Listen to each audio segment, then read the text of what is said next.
Hello and welcome to a Smurpy video, and today we are looking at Marvel's Legendary Collection, and this one is Captain Marvel Higher, Further, Faster, More. And this is clearly written by Kelly Sue DeConnick, and I'm presuming David Lopez is perhaps on the art. Not sure about Marcio Takara. I feel like the eyes absolutely look bizarre on there. But the hardback does look nice as always. So it's got a little synthesis here. And this has collecting Captain Marvel 1 to 8. Now, the gripe that I have with Hachette is when they send it, they literally send it in sort of like Amazon boxes. And there is potential for them to get damaged. Now, if I was a mint ink collector person for these, I'd probably be kicking off. But it's for my daughter, and she's probably not actually that bothered. Here is the side as well. So I'm trying to think who that is. It's somebody maybe Honey Badger or X23. Now, I guess the gripe that I have with this, you got this bit, as always, which I do like, which is around Carol. They could just put anything. Oh, that's right. So Marcio takes over from issue 7 and 8. So you got this introduction here, and I like Carol Danvers, Miss Marvel, when she was Miss Marvel. Back in the 70s, 80s, I felt that was when I actually probably liked some of the Avenger stories, and probably her. I tried to steer away from Avengers, unless it's New Avengers, I'm there. Because it's a minefield. Minefield that I don't want to enter. It's got a previously on here, so it tells you what's happened, and she was there in Rhodey, if I remember correctly. The thing that I don't like about this is it's sort of like, it feels like a gimmick. That's what it is. This is a gimmick to get you to go buy more Captain Marvel stories. Which may happen because I saw my daughter's eyes light up when she saw Captain Marvel on the front, so she may actually say, Dad, I want to read more of this. But in reality, it's the whole thing's a gimmick. I've always said this, that I prefer it when they do like share quality events via these books, because they work instead of 1 to 8. Because what about the rest of it? Now, I may get to the end of this book and it says, well, there's another book that's going to come out around Captain Marvel.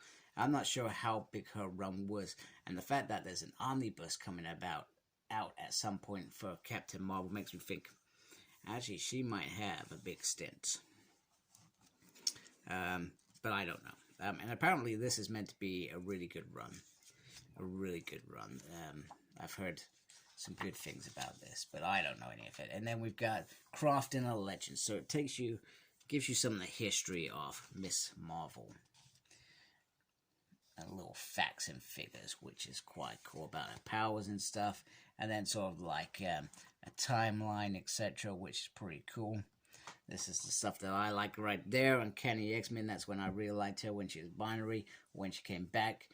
Really peed off with the X-Men for accepting Rogue after what she did to her. That sort of stuff is pretty decent. I like that stuff. And these are, I guess, some of the galleries of the issues. And then it says, right, where to go to next. So, volume 79 is In Pursuit of Flight, Captain Marvel. Now, the weird thing about that is, this is issue 91. So it can't surely continue this story before, right?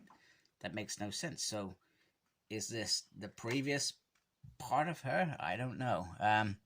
Or similar. So it says, more stories featuring the character or similar Marvel tales by other creators. Here are a few books. So you go buy these, for example, which is probably... I sometimes debate why I'm collecting these for my daughter, because I could probably easily go out to Amazon or somebody and buy some trade paperbacks for, I guess, a reasonable price. Or eBay, maybe. I'm not sure about Evil Bay these days.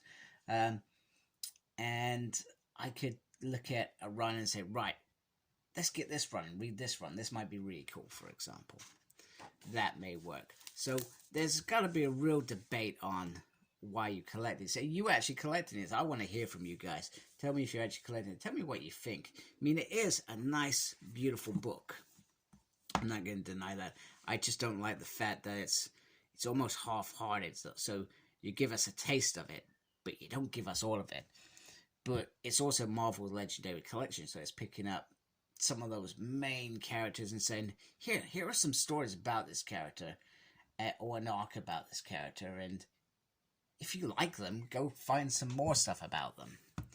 That's what I'm like. One thing I did want to point out, which I've never probably pointed out before, the sticker on here, I haven't taken any of them off, but you can remove it. I'm not sure what happens when you remove it, how that affects your book. I always think, well, I wish they didn't have it on there, because that just bugs the hell out of me. But it is what it is. I guess it's their way of tracking how they filter these books out. So anyway, there we go. Captain Marvel. Let me know what you think. Yeah, those eyes. I'm not gonna distaste somebody's art, because each person's art, they're very talented, and it's their own take on the character. Anyway, I kind of stopped liking Miss Marvel when she became Captain Marvel. I felt like they turned her into a bit of a... I'm gonna say it, I'm sorry. Turned her into a bit of a dick. Whereas I like Old Carol. Old Carol was brilliant. But, you know, that's Marvel. This universe has been around for decades now. Characters are going to change whether you like it or not. So anyway, hope you like my video. Please support my channel by subscribing. Take care of yourself. Embrace the geekiness. And if you do subscribe, thank you guys. I really appreciate it. Goodbye.